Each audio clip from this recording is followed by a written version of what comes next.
Ən populyar ixtisaslar yenə qeyd edək də, aşpazdır bizim ən populyar ixtisasımızdır və bu ildə qəbul planında ən çox yer ayrılan ixtisasdır.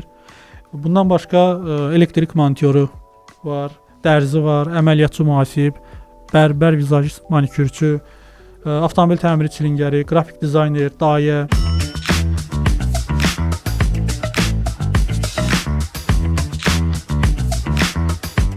Salam, hər vaxtınız xeyir olsun əziz Planet FM dinləyiciləri. Azərbaycanın ilk elmi maarifləndirici radiosunun Planet FM eşidirsiniz. Zaman maşınında səyahətimiz başlayır bu andan etibarən və bu gün də həmişə olduğu kimi çox maraqlı, hər birinizin diqqətini çəkəcək qonağım var. Nəyə görə? Çünki peşə təhsili həmişə maraq çəkən sahələrdən olub və həmişə ən çox danışılan sahələrdən olub. Bilirsiniz, cəmiyyətdə qəbul olunan stereotiplər var da. Tam orta təhsili başa vurmaq, abituriyent olmaq, ali məktəblərə qəbul olmaq. Amma bir neçə il bundan əvvəl təcrübə tamamilə fərqli idi. İnsanlar peşə təhsili müəssisələrini də seçirdilər. İndi peşə təhsili müəssisələrinə maraq necədir və peşə təhsili müəssisələri müasir cəmiyyətdə nəyə lazımdır, onlara ehtiyac varmı? Bu barədə danışmaq üçün bu gün studiyamızın qonağı Peşə Təhsili üzrə Dövlət Agentliyində Peşə Təhsilinin Keyfiyyətinə Nəzarət Şöbəsinin müdiri olacaq Kənan Həsənli. Kənan bəy, xoş gəlmisiniz. Təşəkkür edirəm ki, dəvətimizi qəbul etdiniz və gəldiniz. Çox sağ olun, mən təşəkkür edirəm dəvətə görə. Bütün dinləyiciləri salamlayıram. Və elə bu ənənəvi sualla başlamaq istəyirəm ki, Azərbaycanda peşə təhsilinə maraq varmı? Dediyiniz kimi ənənəvi sualdır, peşə təhsilinə maraq varmı? Onu qeyd edə bilərəm ki, yəni burada rəqəmlərlə əsasında desək, onu deyə bilərik ki, bəli, peşə təhsilinə maraq var. Xüsusilə son illərin statistik göstəricilərinə nəzər salsaq, onu görə bilərik ki, hər il peşə təhsilinə müraciət edən vətəndaşlarımızın sayı artmaqdadır. Son 5 ilin nəticələrinə baxsaq, 5 il əvvəl təxmini 20 min vətəndaşımız peşə təhsili almaq üçün müraciət edirdisə, ötən il peşə təhsili müəssisələrinə tələbə qəbulu müsabiqəsində 35 mindən artıq vətəndaş tələbə adını qazanmaq üçün mübarizə aparırdı. Yalnız keçən il 24.823 nəfər peşə təhsili müəssisələrində tələbə adını kifayət qədər qazanıb. Bəli. Yəni daha əvvələ gəlsək, 5 il əvvələ gəlsək, bu rəqəm 14 mindən bir qədər artıq idi. Yəni 70%-ə yaxın artım müşahidə olunur bu gün bizim təhsil alanlar sayında. Dövlət İmtahan Mərkəzi tərəfindən həyata keçirilir bu imtahanlarda. Xeyr, bizdə tələbə qəbulu ali təhsil müəssisələrindən fərqlidir. Tələbə qəbulunda ilk öncə onu deyim ki, burada peşə təhsilinin 3 pilləsi var. İlk 3 səviyyəsi var daha doğrusu. İlk peşə təhsili, texniki peşə təhsili və yüksək texniki peşə təhsilidir. İlk və texniki peşə təhsilində qəbul aparılır attestat qiymətlərinin orta göstəricisine əsasən, yəni vətəndaşın attestat qiymətlərinin orta balı əsasında yerləşdirmə aparılır. Yüksək texniki peşədə isə qəbul şərti 9-cu və 11-ci sinifin buraxılış imtahanlarında əldə etdikləri nəticədir. Hansı ki, Dövlət İmtahan Mərkəzi tərəfindən həyata keçirilən buraxılış imtahanlarında əldə etdikləri nəticələrə uyğun olaraq onların yerləşdirməsi aparılır. Yəni həm 11 illik təhsili başa vurub, deməli peşə təhsili almaq mümkündür. Həm də ki 9-cu sinifi bitirib, orta təhsil haqqında şəhadətnamə ilə bərabər, buraxılış imtahanının nəticələrlə bərabər peşə təhsili müəssisələrinə qəbul olmaq mümkündür, belə başa düşdüm. Bəs nəyindən fərqlənir? Məsələn, 11 illik təhsili olan abituriyentin təhsili ilə 9 il təhsil alan insanın nəyindən fərqlənir onların təhsil sistemi? Onlar 10-cu, 11-ci sinifi orada oxuyub daha sonra peşə təhsilini davam etdirirlər, yoxsa necədir? Birbaşa peşə təhsili alırlar. Burada bir qədər ətraflı məlumat verim ki, bizim milli kvalifikasiya çərçivəsində 8 səviyyə var və peşə təhsili 3 səviyyəni əhatə edir. Bu 3-cü səviyyədir, 4-cü səviyyədir və 5-ci səviyyədir. Yəni burada həm bundan əlavə olaraq da həm 9-cu sinif bazasından siz dediyiniz kimi, həm də 11-ci sinif bazasından təhsilini başa vuran şəxslər peşə təhsili almaq üçün müraciət edə bilirlər. Təbii ki, burada müddət fərqi yaranır. Yəni 9 illikdən gələn şəxslər ilk və texniki və yüksək texniki peşədə daha uzun müddət təhsil alırlar. Yüksək tam orta təhsil bazasından, yəni 11 illik dediyimiz bazadan gələn tələbələrimiz isə daha qısa müddətdə təhsil alırlar. Yəni lap konkret desək, 11 sinifdən gələnlər ilk peşədə 6 ay, texniki peşədə 1 il və yüksək texniki peşədə 3 il təhsil alırlar. 9 illik bazadan gələnlər isə ilk peşədə 1 il təhsil alırlar, texniki peşədə 2 və ya 3 il təhsil alırlar. Bu nə ilə fərqlənir? 2 il təhsil aldıqda yalnız peşə təhsili alırlar. 3 illik təhsil aldıqda isə həm də tam orta təhsil alırlar və yekunda tam orta təhsil haqqında attestat əldə edirlər. Yüksək texniki peşədə isə 9 illik bazadan gələn vətəndaş 4 il təhsil alır. Yəni demək olar ki, ali məktəb kimi artıq 4 il müddətinə təhsilini davam etdirir.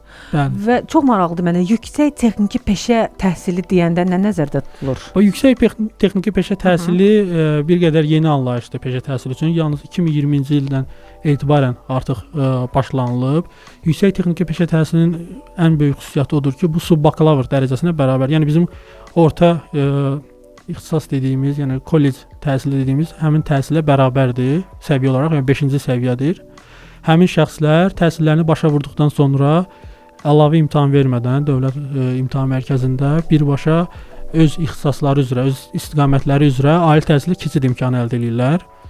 Biz keçən ilin nəticələri ilə bağlı da bir məlumat verə bilərəm ki, keçən il bizim həmin səviyyə üzrə məzun olan 280 nəfərdən 147-si təhsilini hal-hazırda ali təhsil müəssisələrində davam etdirir.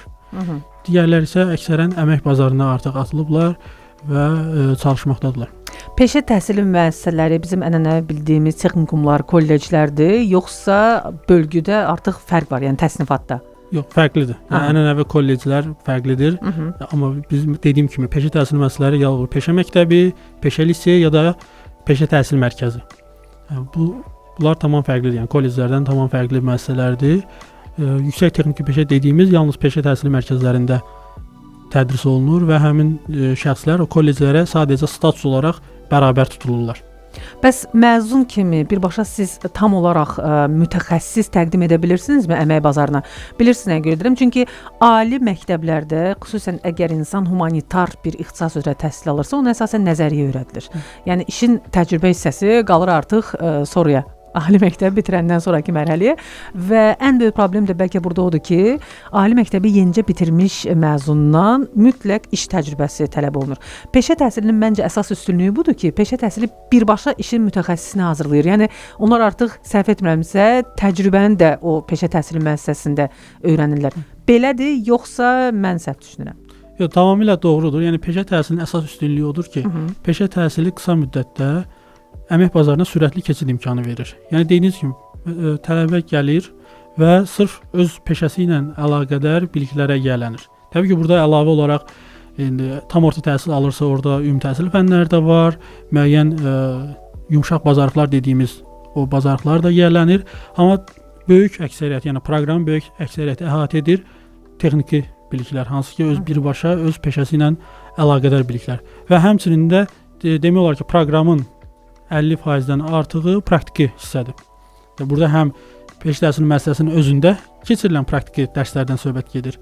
Həmçinin də işə götürən müəssisələrdə olan praktiki dərslərdən gedir.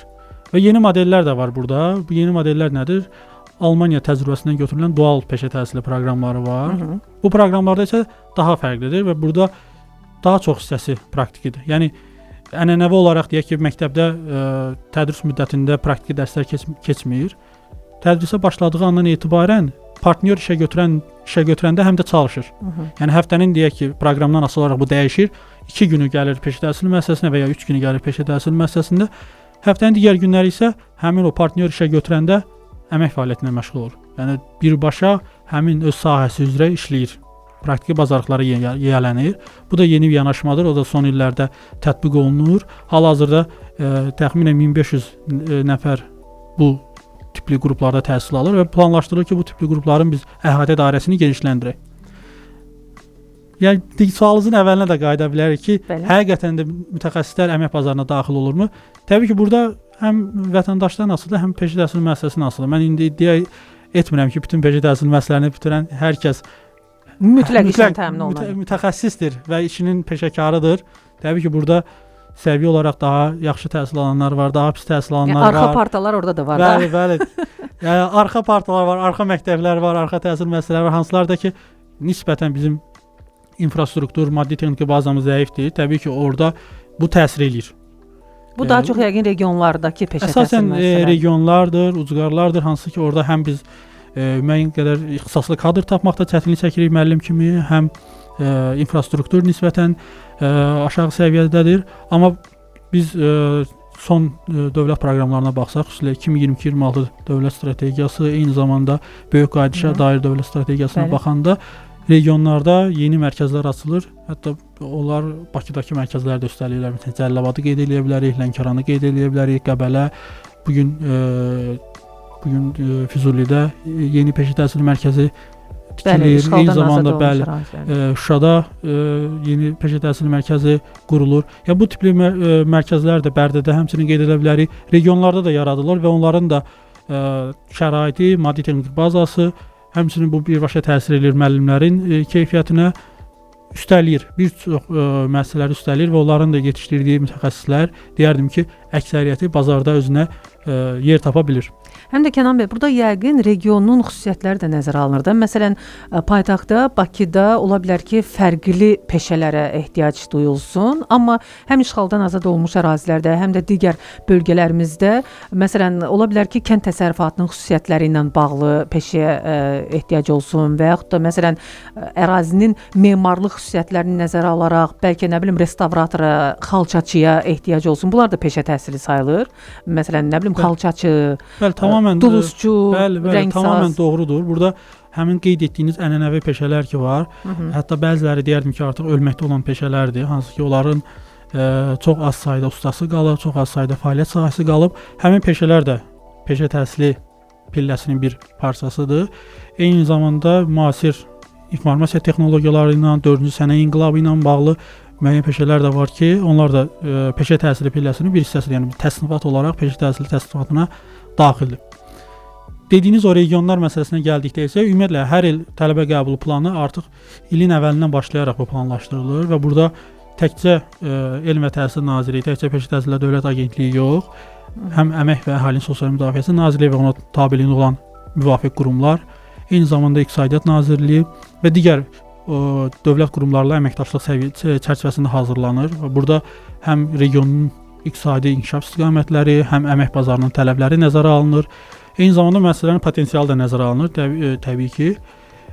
Həmçinin işə götürənlər, yəni bizim peşə təhsili müəssisələri birbaşa regionda öz belə deyək, təsir dairəsində deyək də, yəni elə müəssisə var ki, məsələn o daha ölkə səviyyəsində mütəxəssislər yetişdirilir və daha belə deyək də xüsusi məsələn mədəniyyət və sənətkarlıq üzrə Bakı Dövlət Peşə Təhsili Mərkəzi var ki, burada daha belə deyək məhdud çərçivədə olan ixtisaslardır və ölkə üzrə fəaliyyət göstərir, amma eyni zamanda regionun peşə təhsili müəssisələrində əhatə dairəsi daha çox öz regionu olur. Müəssisə deyək ki, böyüdükcə, infrastrukturu yaxşılaşdıqca onun əhatə dairəsi də və təsir dairəsi də genişlənir. Və həmin dairə, həmin çərçivə nəzərə alınmaqla onların qəbul planı hazırlanır ki, hansı ixtisaslara ehtiyac var. Və bizim ənənəvi bildiyimiz peşələr var da, məsələn, tibb bacısıdır, nə bilim, və yaxud da hər hansı bir rəngsazdır, montordur, elektrik ustasıdır. Adətən peşə təhsili müəssisələrinin yanında bu ağlımıza gəlir. Amma bildiyim qədər orada hüquq təhsili də alanlar var və digər yoxdur hüquq təhsili. Bizdə hüquq ali təhsil təsnifatına daxildir və tibb bacısı da orta ixtisas təsnifatına daxildir. Hal-hazırda peşə təhsili təsnifatında yoxdur, amma digər dediyiniz ixtisaslar. Amma ola bilər elə ixtisas var ki, bizim ağlımıza gəlməsin, amma bunun peşə təhsilini almaq mümkündür. Bu barədə birazdan danışacağıq sizinlə. Və peşə təhsili barədə danışırıq bu gün əziz dinləyicilərimiz. Qonağım peşə təhsili üzrə Dövlət Agentliyində peşə təhsilinin keyfiyyətinə nəzarət şöbəsinin müdiri Kənan Həsənli və onunla çox maraqlı bir məqama gəlib çıxmışıq. Bayaq reklam fasiləsindən öncə dedim ki, bizim adət etmədiyimiz sahələrdə də təhsil alırlar, sən demə peşə təhsil müəssisələrində və bəli, ənənəvi sahələr var ki, onların peşə təhsilini almaq mümkün deyil. Məsələn, hüquq sahəsi. Siz hüquq sahəsində çalışmaq üçün mütləq ali təhsilli mütəxəssis olmalısınız. Yəni bunun peşə təhsilini verən bir müəssisə yoxdur. Amma Kənan bəy məni təəccübləndirdi statistik rəqəmlərlə. İndi o statistik rəqəmləri sizin üçün də səsləndirəcək. Deməli, qadın və kişilərin nisbətini nəzərdə tutsaq, məsələn, IT sahəsində sən demə peşə məktəblərimizdə təhsil almaq mümkündür. IT sahəsinin konkret hansı istiqamətlərində indi Kənan bəy onu sizə açıqlayacaq və aşbazlıq peşəsi. Mən təxmin etdim ki, ən çox kişilər müraciət edir aşbazlıq ixtisasına. Kənan bəy neçə faiz idi kişilərin faiz nisbəti? 55%. Bəli, gördüyünüz kimi kişilərin faiz nisbəti çoxdur. Bu həm son vaxtlar turizmin inkişafı ilə bağlıdır bizim ölkəmizdə. İctimai yaşayış müəssisələrinin çoxluğu ilə bağlıdır. Azərbaycan mətbəxinin zənginliyi ilə bağlıdır və həm də gəlin etiraf edək də, bu sahədən yaxşı pul qazanmaq mümkündür. Həm dadlı yemək hazırlamaqla siz özünüzə dadlı həyat təmin edirsiniz, həm də ki, yaxşı pul qazana bilirsiniz. Niyə də yox? Yəni insan gedib bir var 4 il tam ali təhsil, üstəlik 2 il magistratür oxusun, 6 illik tam ali təhsilini başa vursun və daha sonra getsin aşpaz kimi fəaliyyət göstərsin. Üstəlik hər hansı bir kursa getməlidir ki, aşpaz kimi fəaliyyət göstərsin, amma birbaşa peşə təhsilini alıb niyə də yox? Daha hansı maraqlı ixtisaslar var orada sizdə? Sizin sözünüzə qüvvət. Yəni burada əsas təhsil almaqda motivasiya rol oynayır və motivasiya da nədir? Mən təhsilimi bitirdikdən sonra hansı sahədə çalışacağam? Nə qədər mən vacib olacağam? Təbii ki, bu çalışa biləcəyəm. Təbii ki, bu bir nömrəli motivasiyadır da hər birimiz üçün. Biz özümüz də təhsil alanda, siz yəqin ki, özünüz də təhsil alanda ilk ağlımızdan keçdiyimiz, sevdiyimiz peşə və həm həqiqətən o peşə varmı? Həqiqətən orada ehtiyac varmı? Adətən biz heç birimiz öz ixtisasımız üzrə çalışmırıq. İnanıram ki, sizdə də belədir, məndə də belədir. Mən öz ixtisasımıza nisbətən çalışıram. Radio aparıcılarının demək olar ki, 99% öz ixtisası üzrə çalışmır, sizə bir sirr açım. Və əksəriyyətinin də texniki təhsili var. Yəni araşdırmaq üçün bəli, gözəl mövzudur, bəli. Bizim suala qayıtsaq, əsas təbii ki, bizdə tələb olunan peşələr bu turizm sahəsidir, iaşə xidmətidir. Burada aşpazlıq, qənnatçılıq, turizm təşkilatçı və s. Eyni zamanda sənayenin bir çox sahəsi var ki, orada ciddi maraq var. Burada qaynaqçılıq qeyd edə bilərəm xüsusilə. Eyni zamanda elektrik montyoru ixtisaslarıdır ki, marağın ən yüksək olduğu ixtisaslardır. Və avtomobil sənayesi, təbii ki, avtomobillərin təmiri, çilingəri, avtomobil üzrə elektrik, bu kimi ixtisaslar var ki, onlara da ənənəvi olaraq maraq böyükdür. Hər zamanda tələbə qəbuluna ən çox müraciət olunan ixtisaslar bunlar olublar. Məsələn, aşpazı qeyd edə bilərəm ki, ötən il 1700 təxmini plan yeri var idisə, 8000-dən çox müraciət daxil olmuşdur. Eyni cürədə məsələn dərzilikdə, elektrik montyorluqda, turizm sahəsinə və IT sahəsinə aid olan ixtisaslarda bu müşahidə olunur. Və məni nə sevindirir, Kənan bəy, sözünüzü kəsirəm, bu elə sahələrdir ki, hər hansı bir ustanın yanında gedib şagird kimi çalışıb bunları öyrənmək mümkündür. Yəni işin əsas praktik tərəfi də, məsələn, çilingər, avtomobil təmiri mütəxəssisi, hətta aşpaz da usta aşpazın yanında, şef aşpazın yanında çalışıb onu öyrənmək mümkündür. Amma insanlar bunun təhsilini almağa maraq göstərirlər. Çox maraqlı. Təbii ki, bu tendensiya birdən-birə dəyişmir. Bu son xüsusilə 10 ildə, son 5 ildə olan proseslərin nəticəsidir. Hansı ki, daha yaxşı mütəxəssislər cəlb olunur peşə təhsilində təhsil verən kimi, daha yaxşı infrastrukturu qurulur. Yəni bugün elə müəssisələrimizin elə infrastrukturları var ki, xüsusilə avtomobil sənayesindən bağlı məsələn və ya aşpazlıq sənayesindən bağlı, yəni rəqabət apara bilir. Yəni orada gələn tələbə nə isə öyrənə bilir. Eyni zamanda müəssisələr işə götürənlərlə də sıx işləyirlər deyə gələn tələbə öz praktikasını, məsələn, aşpazlıq sahəsində gələn tələbələrin xüsusilə Bakı şəhərində əksəriyyəti praktikasını 5 ulduzlu otellərdə keçir və ya böyük belə deyək, restoran şəbəkələrində keçir. Və bu da onlara əlavə motivasiya yaradır və yaxşı nümunələr, yaxşı məzunlar, xüsusilə öz peşəsində uğur qazanan məzunlar daha çox insanın cəlb edilməsi üçün əsas rol oynayan məqamlardan biridir. Və çox maraqlı bir məqama gəlib çıxdıq. Bax, bu peşə təhsili məsələsində bilirsiniz də, indi sosial şəbəkələrin populyarlaşması insanları o vaxtilə anti-utopiya romanlarında fərziyyə kimi irəli sürülən 15 dəqiqəlik məşhurluğa gətirib çıxarıb və Avropanın, digər inkişaf etmiş ölkələrin əsas problemidir bu. Deyirlər ki, biz 20 ilə ixtisaslı cərrah tapa bilməyəcəyik məsələn. Nə bilim, ixtisaslı çilingər tapa bilməyəcəyik. Bu təkcə belə akademik təhsil tələb edən sahələrə aid deyil, həmçinin peşə sahələrinə də aiddir. Biz ixtisaslı dərzi tapa bilməyəcəyik. Yəni sırf olaraq əyləşib dərzilik sahəsinə çalışıb bizə şedevrial, haute-couture geyimlər təqdim edən insan tapa bilməyəcəyik. Çünki bu sahəyə maraq azalıb. İnsanlar, yəni yeniyetmələr, alfa nəsli onlara maraqlı deyil. İxtisasın dalınca getmək, onlar zamanlarının qədrini bilirlər, əslində bilmirlər bu dırnaqarası məsələ. Deyirlər ki, nəyimə lazımdır mən məsələn 4 il təhsil alım, 6 il təhsil alım, 1 il 6 ay təhsil alım və son nəticədə bir diplomla gedim harasa işə düzəlim. Mən ondan sonra TikToka videolar çəkərəm, bundan daha çox qazanaram, daha tez məşhurlaşaram. Və çox maraqlıdır ki, bizdə bunun əksidir. Gənclər, yeniyetmələr hələ də maraq göstərirlər. Və siz dediniz ki, sizdə hətta IT sahəsində, yəni müasir texnologiyanın inkişafını nəzərə alsaq, IT sahəsində də yəni ixtisaslar var və Aydının məhz hansı tərəfləridir? SMM tərəfi, sosial media marketinqi tərəfi. İndi ən çox tələb olunan ixtisaslar siyahısındadır bunlar. Düzdür, süni intellekt bir balaca bu ixtisasları əvəz edir, amma heç vaxt təbii intellekti əvəz edə bilməz. Təbii ki, bax, yaxşı istiqamətdə IT, daha hansı müasir sizdə ixtisaslar var orada? İnformasiya kommunikasiya texnologiyalarına bağlı qeyd etsə, əsas bizdə qrafik dizayner var, web dizayner var, xüsusilə kiber təhlükəsizlik var ki, yüksək texniki peşə təhsil səviyyəsində böyük marağa səbəb olur və şəbəkə inzibatçılığı var. Siz qeyd etdiyiniz rəqəmsal məzmun idarəçiliyi, yəni SMM ixtisası isə bu ildən etibarən istəyirik ki, artıq növbəti ildən bu ixtisasa qəbulu həyata keçirək. Bu günə qədər bu ixtisas olmayıb.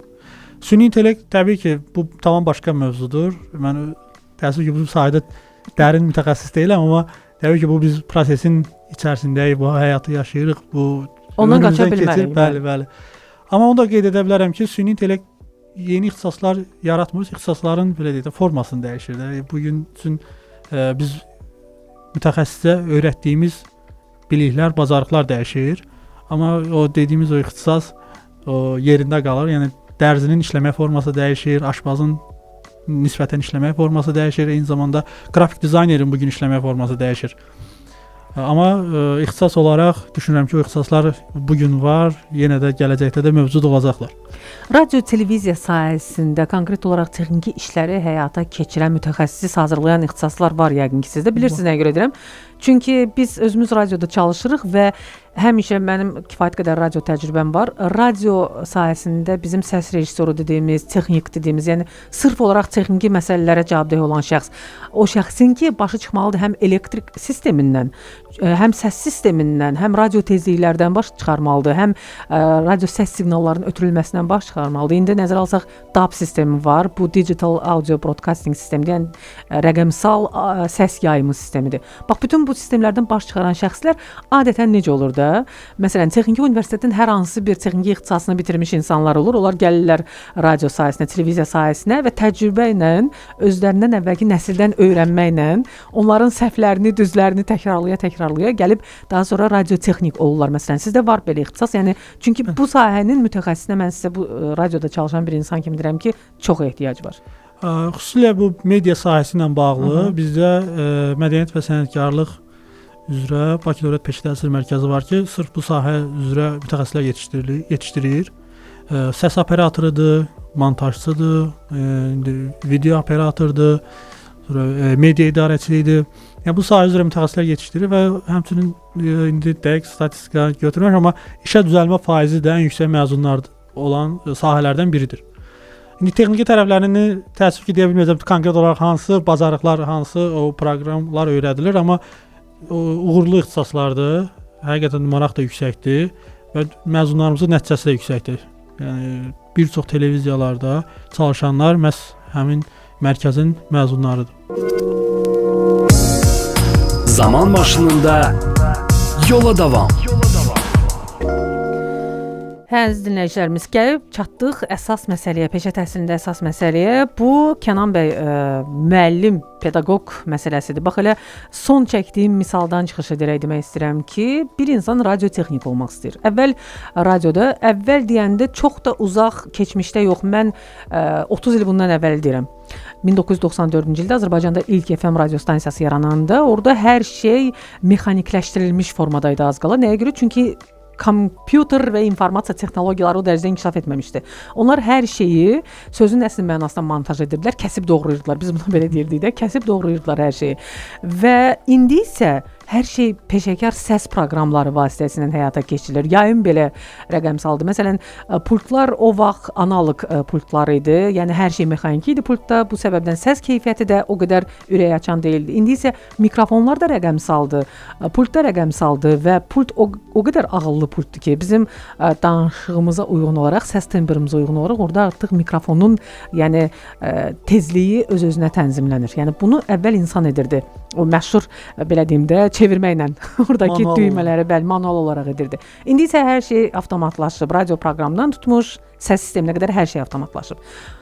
kim tədris edir bunları? Yəni mən radiodan misal çəkdim. Sadəcə bu misal yerinə düşdüyü üçün biz hal-hazırda radioda yayımdayıq. Bəs məsələn, başqa sahələr var da, avtomobil çilingəri tutaq ki, indi dünya elektrik avtomobillər istehsalına yönəlib, həm ekoloji baxımdan, həm yəni gələcək bundadır deyirlər.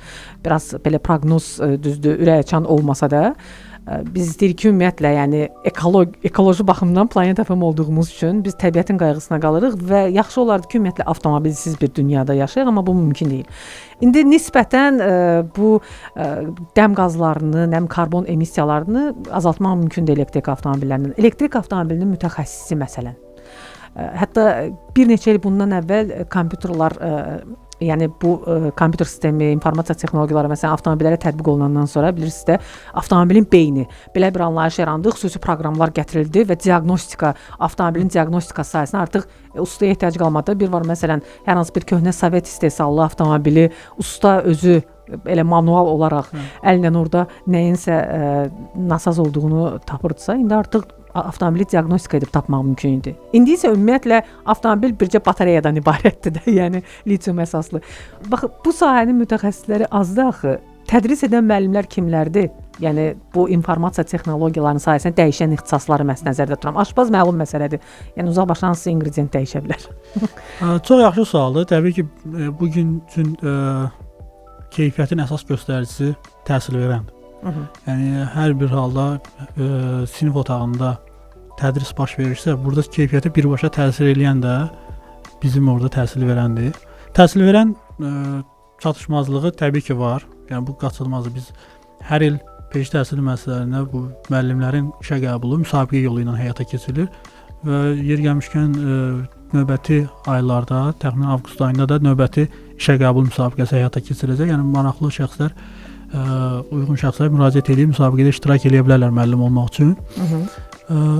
Təbii ki, müəllimlər iki istiqamət var. Bir, dedim ki, müsabiqə əsasında yeni gələn müəllimlər çalışırıq ki, ən yaxşı bacarığa, ən yaxşı biliyə sahib olan müəllimləri cəlb eləyək. İkinci bir istiqamət isə müəllimlərin təkmilləşdirilməsidir. Bu sahədə xüsusilə son illərdə götürülən Koreya təcrübəsi var, Almaniya təcrübəsi var, eyni zamanda Türkiyə ilə qarşılıqlı əməkdaşlıq geniş yayılıb və bizim müəllimlər daimi olaraq həmin ölkələrdə ya bir müddət gedib təcrübə keçirlər və ya həmin ölkələrin mütəxəssisləri cəlb olunub ölkəmizdə bizim müəllimlərə müəyyən bilik və bacarıqlar aşılamağa çalışırlar. Dediyiniz o avtomobil sahəsində xüsusilə yeni növ həm hibrid, həm elektrik avtomobil sahəsində artıq son 3 ildir ki, biz ixtisaslar verməyə başlamışıq. Daha əvvəl bu ixtisaslar yox idi.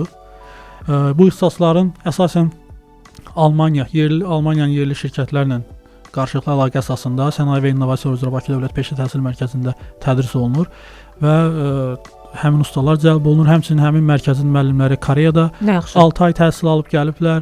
Həmçinin burada Koreyalı mütəxəssislərdən təhsil alıblar və davamlı olaraq Türkiyə və digər əməkdaş ölkələrə göndərilir və orada təkmilləşmə kursları keçirirlər. Və bu sahədə biz həm mövcud müəllimlərimizi inkişaf etdirməyə çalışırıq. Eyni zamanda dediyim o boş qalan vakant yerlərə də müsabiqə yolu ilə ən yaxşı müəllimi gətirməyə çalışırıq. Bu %100 alınırmı? Bəzən bəzi yerlərdə bəlkə təbii ki, müəllim tapmaqda, mütəxəssis tapmaqda çətinlik çəkirik. Amma ən azından struktur olaraq, belə deyək də, form olaraq bir yol var ki, biz daha yaxşı müəllimi cəlb eləyək. Əla. Bəs qəbul necə həyata keçirilir? Məsələn, növbəti ildə tutaq ki, mən hər hansı bir peşə təhsili müəssisəsində təhsil almaq istəyirəm. Nə etməliyəm? Qəbul ümumi şərtlərindən danışdıq. Növbəti qəbulla bağlı qısa məlumat verim ki, iyul ayının sonlarından etibarən tələbə qəbulu elan ediləcək.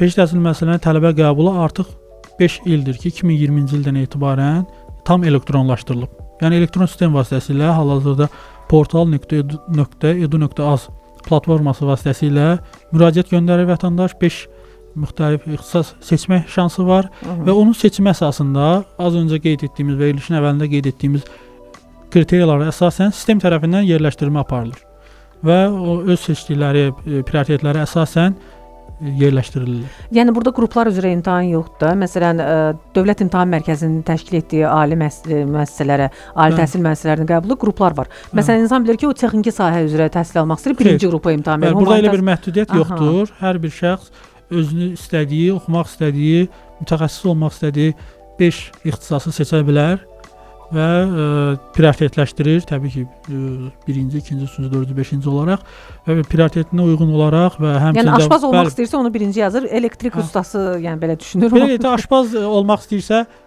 bir neçə müəssisədə aşpaz var. Bir neçə müəssisəni seçə bilər ki, şansını artırsın. Yəni aşpaz olmaq istəyən şəxs Bakıda 3 və ya 4 müəssisədə deyək ki, aşpaz var və hər bir müəssisəni seçə bilər ki, həm dövlət hesabına seçə bilər, həm ödənişli əsaslarla seçə bilər ki, öz ora seçdiyi ixtisasa düşmək şansını artırsın, belə deyim. Bəs ən populyar ixtisaslar hansılardır?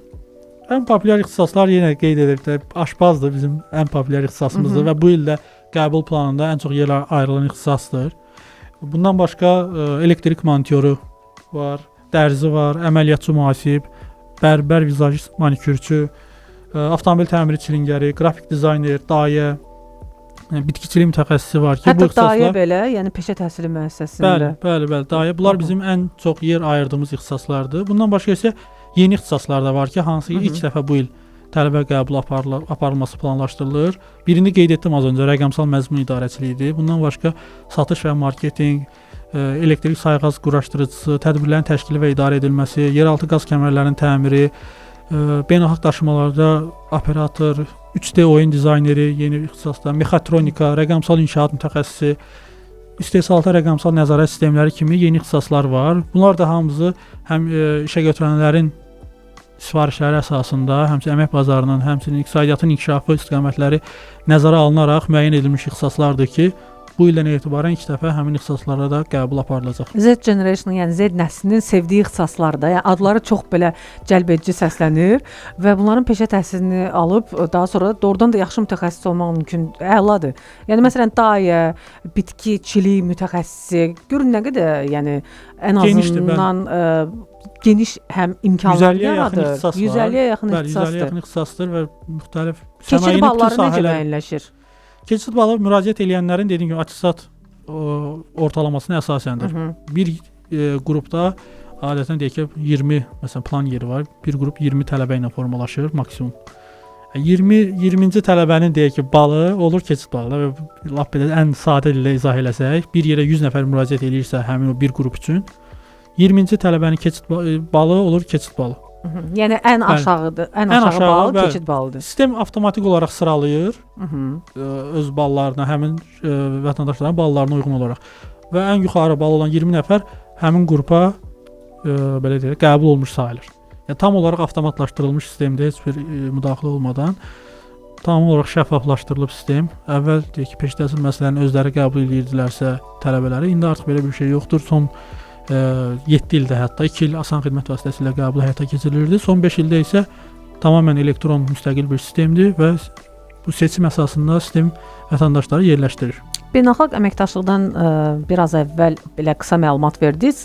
Geniş mənada istəyirəm danışaq bu barədə. Məsələn, beynəlxalq əməkdaşlıq hansı səviyyədədir? Tutaq ki, siz hər hansı bir peşə ixtisas təhsil müəssisəsinə təhsil alan tələbəni, məsələn, təcrübəsini artırmaq üçün başqa xarici ölkəyə göndərə bilirsinizmi, yoxsa əgər bilmirsinizsə bu gələcək üçün nəzərdə tutulubmu? Beynəlxalq əməkdaşlığın istiqamətləri çoxdur. İndi ağlıma gələnləri deyəcəm, yəni ki, çalışacağam hamısını sadalayım. Həm burada beynəlxalq tədris materiallarından istifadə var. Deyək ki, xarici ölkələrin kitablarının tərcümə olunması.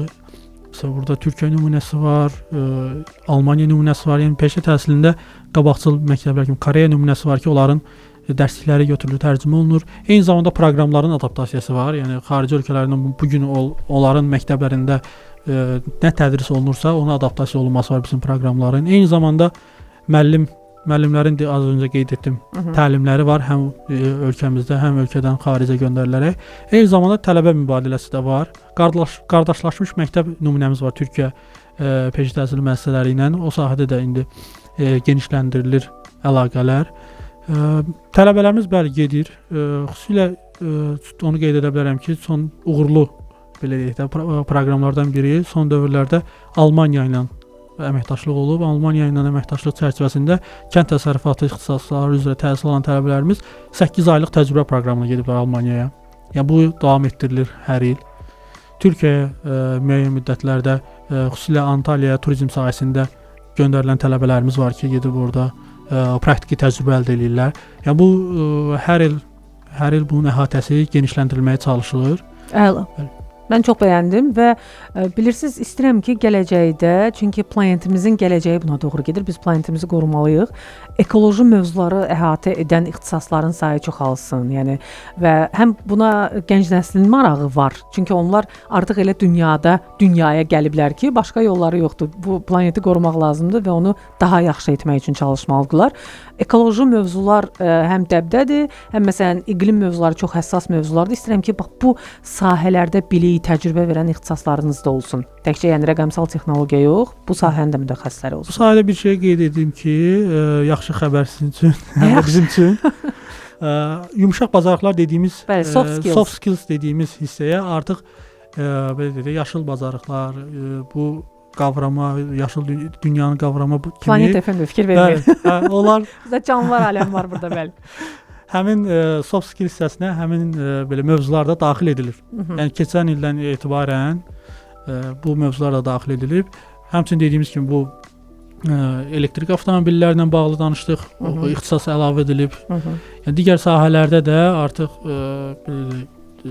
ehtiyac yarandıqca, xüsusilə indi birbaşa bizim ölkənin sənayesinə asılı olduğu üçün sənaye də biraz tələb Neft eləyir. sənayesi, Biz qaz də biraz sənayesi. biz də biraz Bəli. tələb eləyirik və ortaq nöqtədə dediyimiz kimi bu ekoloji mövzularda nəzərə alınmağa çalışır. Əla. Kənan bəy, mən sizə təşəkkürümü bildirirəm. Fəaliyyətinizdə uğurlar arzu edirəm.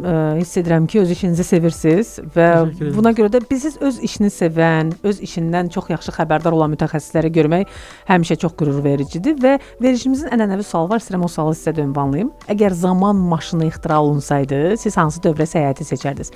Keçmişə gedərdiniz, indiki zamanda qalardınız, yoxsa gələcək sizə daha belə maraqlı gəlir?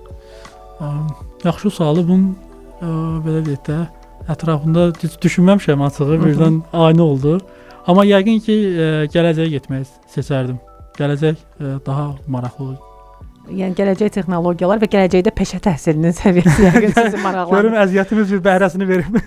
Əla, mən sizə təşəkkür bildirirəm, olun, uğurlar təşəkkür arzu edirəm bu səmimi müsahibə üçün. Minnətdaram Çox sağ sizə, fəaliyyətinizdə uğurlar. Əziz dinləyicilərimiz, bu gün mənimlə həmsöhbət Peşə Təhsili üzrə Dövlət Agentliyində Peşə Təhsilinin Keyfiyyətinə Nəzarət Şöbəsinin müdiri idi Kənan Həsənli və düşünürəm ki, ən azından bu müsahibədən sonra sizdə, xüsusilə gənc və yeniyetmələrdə peşə təhsilinə maraq yarandı. Hansı peşə ilə, hansı ixtisasla məşğul olursunuzsa olun, əsas odur ki, ətrafa fayda verəcək işlə məşğul olun, cəmiyyətə faydalı olun, planetə faydalı olun.